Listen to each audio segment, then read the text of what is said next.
So we had a bit of a bonus out today, the England A squad. Now, I did a big video on this not long ago saying what sort of squad I would like.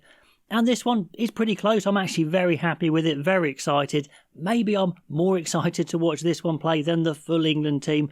Is that wrong? Or let me know if you are the same. I think there's a few injuries that have influenced this squad as well, but definitely some players left out. So let's go through the squad and just go through how I think they're going to line up. They're going to take on Australia A in a couple of weeks' time. So I'm really looking forward to it. And also thank you to Sports News Blitz, who have been sponsoring these November videos, giving young journalists some experience. That is great. Go and have a look at them down below. So let's get into this squad. And it's not balanced, because I think they just want the best players there, the players they want to develop for the future. And yes, I think Steve Borthwick has had plenty of stick for his quite boring selection for England seniors, and I think rightly so, but this does show that he is thinking for the future, so that's a bright spark for me. I'd like some of these guys coming into the full England team very soon, if not now. So he is in collusion with Mark Mapletoft to pick this squad, so it has got some idea behind it, and I like it. Like I said, it's imbalanced because they just want these players here. For example, they've got 3 hookers, and in there is young Nathan Jabulu, very, very young, maybe just 20 or not even 20. I'm not quite sure I can remember, but he is going to be an absolute star of the future. Are all these guys going to feature in the game? There's 24, normally there's 23 in a matchday squad. They can probably agree to play more, or maybe one of them's covering for some injury, I don't know. But most of these guys, if not all of them, are going to be involved. And all those hookers, I think, have a future for England. Like I said, Jabulu probably with the highest ceiling. One loose head in Emmanuel Oyogun, who I thought may well go and cover the full England squad. Instead, they called up young Opoko Fajor and want to see his versatility to play loose head.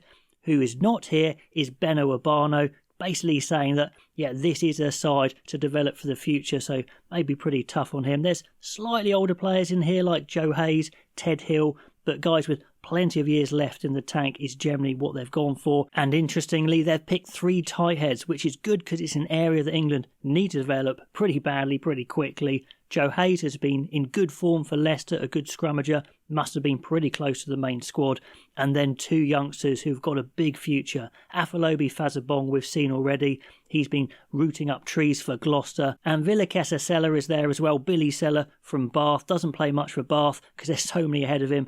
But he is really, really good. He's got so much potential, as does James Hallowell of Bristol. Those 3, Fazabong, Sella and Hallowell, are all 6'4" tight heads. And maybe Opoko Fajor is going to be a loose head if all 3 of those guys are going to be tight heads of the future. So I'm excited for that. Excited to see tight heads. I never thought I'd see the day. One proper second row, Joe Batley, and I'm so pleased Joe Batley is in the squad because I've been banging on about him playing so well for Bristol, deserving some sort of recognition, and he's got it here. So he's definitely going to start in the second row. Who's going to be alongside him? Well, it looks like Ted Hill has been selected as the other second row, and I really don't mind that. Ted Hill as a second row who can play in the back row could be really useful for England. And then there's some back rowers in there. Fizzle from Exeter Chief, the only Exeter Chief. Maybe they've suffered a bit from having poor form. Josh Hodge maybe could have been in the squad, but hasn't been able to express his form because Exeter haven't been playing that great. But it looks like it's going to be Pearson, Pollock and Willis starting in the back row, I would imagine. Fizzalau on the bench. We don't see Guy Pepper, but I do think he's injured. Let me know if that's definite.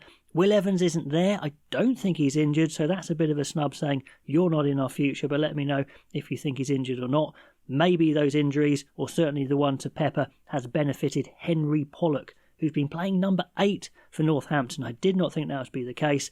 I do think in this team, though, he'll be playing open side with Pearson 6, Willis 8. I'll show the whole team that I think is going to be at the end. Then going into the backs, I think we are a bit light on 10s in general. We've got the 3 guys with the seniors, which is fine, but with Farrell going abroad as well, we've got Charlie Atkinson in there and Jamie Shilcock, who were the 10s last year, but I'm not convinced by either of them. I think Shilcock probably starts with his seniority. I mean, they played well last year against Portugal, but in this season, I'm not sure I've seen a lot of them in the Premiership. Scrum half-wise, we've got young Archie McParland and Will Porter of Harlequins. Porter has got to be close to that England squad if he has a big game here, and I think he'll start. That could catapult him a bit further. Then we've got some centres there, Beard, Dingwall and Ajomo. Looking forward to see all of those. And Dingwall has been given the captaincy. He did captain England under-20s. He's a really good captain. I think he'll do a great job. So that was a good appointment there. Then some back three, Carpenter, Ibitoy, Murley and Roebuck. Thank God Ibitoy has been recognised for his amazing season so far.